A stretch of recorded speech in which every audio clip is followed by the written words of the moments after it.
The renowned American singer-songwriter Carly Simon has finally revealed the truth about her marriage to James Taylor. The singer's early life, career, and relations with other prominent figures are also revealed, and the revelation ends decades of mystery. The music industry has been forever changed by Simon's music, and her accomplishments are widely recognized. An extensive look into Simon's life and career is given in this video. Carly Simon was born on June 25, 1943, in New York City into a supposedly Roman Catholic family. She was sexually abused by a teenage family friend when she was 7 years old, a terrible event that altered her view on sex for years to come. Simon started stuttering severely when she was 8 years old, and she used songwriting and singing as a release. She has also talked about her struggles with dyslexia as a child and how it helped her write songs. In addition to attending River Country School, Carly Simon studied at the Juilliard School of Music and Sarah Lawrence College for at least 4 semesters. Her sister Lucy Simon formed the duo known as the Simon Sisters, which launched her singing career. In 1963, they signed with Cap Records and appeared on Hootin' Annie for the first time on television. Under the label, they put out 2 albums, Cuddlebug, 1966, and Meet the Simon Sisters, 1964.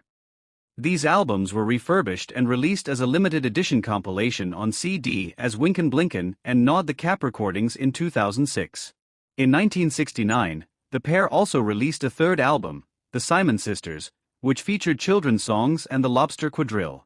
Elephant was an eclectic New York rock band that Carly Simon worked with for around 6 months before she quit during the summer of 1968 concerts. She met Jacob Brackman, and the two became inseparable during that time.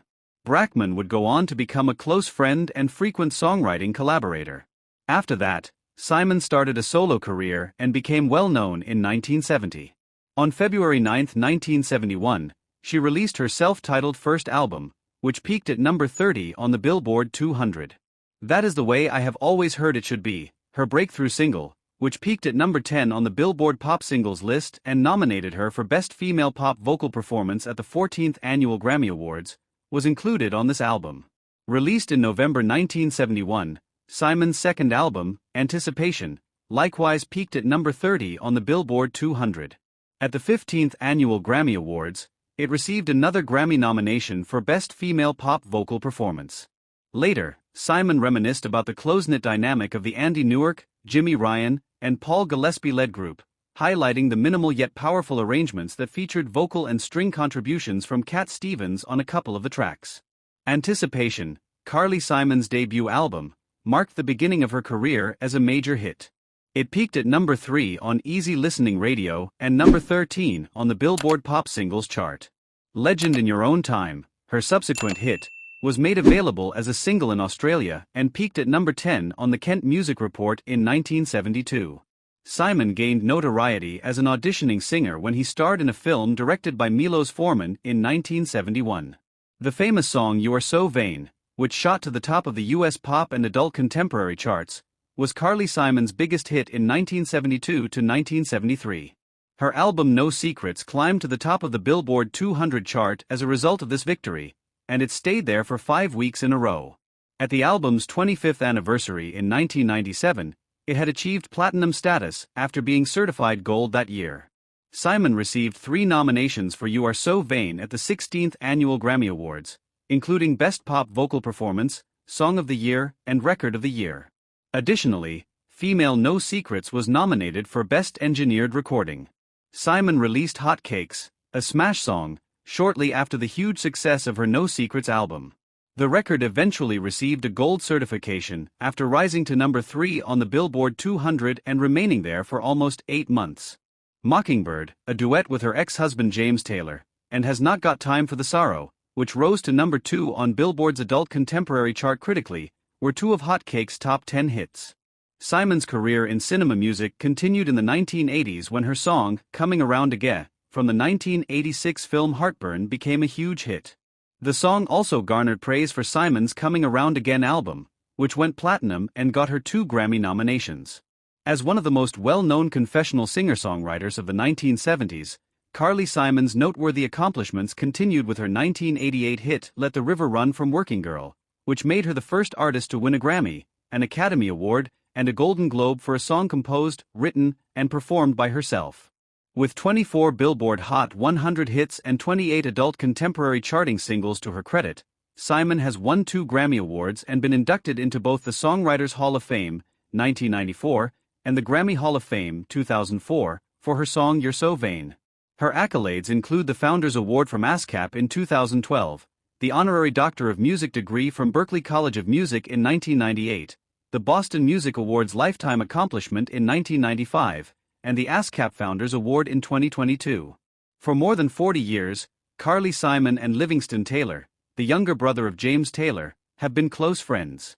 Their collaborations have resulted in songs like Best of Friends, which is from Livingston's 2006 album.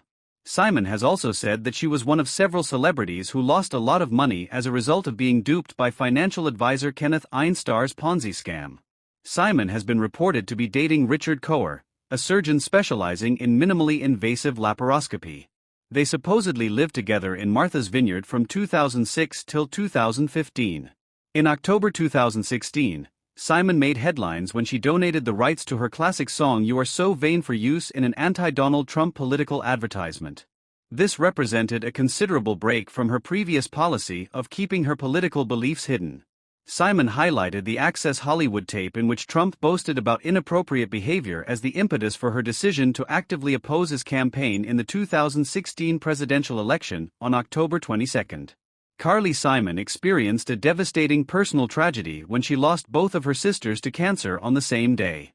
Joanna Simon died on October 19, 2022, from thyroid cancer, while Lucy Simon died the next day from metastatic breast cancer. This sad loss followed the death of her brother Peter Simon from lung cancer on November 18, 2018. James Taylor was born on March 12, 1948, at Massachusetts General Hospital in Boston. His father, Isaac M. Taylor, was a resident physician at the hospital with connections to the Massachusetts Bay Colony. The Taylors moved to Chapel Hill, North Carolina, where he attended public primary school as his father's profession blossomed.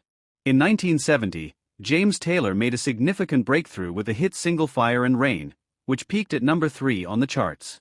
That same year, he achieved his first number 1 hit with his interpretation of Carole King's song You Have Got a Friend.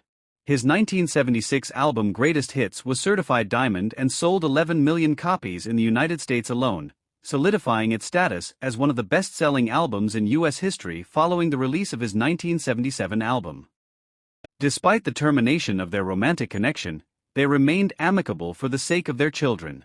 In recent years, however, they have grown apart and no longer communicate frequently. Their marriage remained a memorable phase in their life, with Taylor expressing trepidation of criticizing Simon's songs and Simon characterizing the relationship as feeling like she was walking on hot coals. Carly Simon has had a huge impact on the music industry, encouraging performers from all eras. Taylor Swift, Carly Rae Jepsen, Jason, Brittany Murphy, Tori Amos, Natalie Maines, Claro, Sarah Burrell, and others have all acknowledged her songwriting ability, emotional honesty, and design sense. Simon's influence stretches beyond genres, and many artists admire her work. Carly Simon's marriage to James Taylor was characterized by envy and a yearning for intimacy. However, their relationship grew in complexity and difficulty, with Taylor's substance misuse issues aggravated by his withdrawal. Simon has a remarkable ability to connect with people, and she admits that it is impossible not to sense this connection in her presence. Taylor's withdrawal and his confusing behavior during his intoxication further exacerbated the relationship.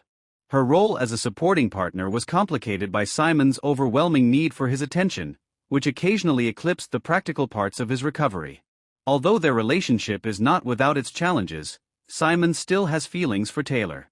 Their dispositions are different, and their reserve and warmth create a contrast that neither can quite get used to. Taylor does not visit her or their son Ben, and she does not feel at ease on the island where Simon lives. As a result, Taylor and Simon are no longer in contact. Speaking recently, James Taylor said that he no longer feels comfortable calling Carly Simon's island his island. It is no longer my island. Carly Simon acknowledges that their respective public personas compound the challenge and proposes that they find a method to resolve their differences. Even though this conundrum has garnered public notice, she stresses the significance of overcoming their obstacles. Simon conveyed a sense of closure or acceptance over their current estrangement by expressing relief that she is no longer faced with this issue. As a groundbreaking and inspirational personality in the music industry, Carly Simon's legacy lives on and continues to inspire new generations of musicians. So viewers, for the next update please subscribe to our channel. Thanks for watching.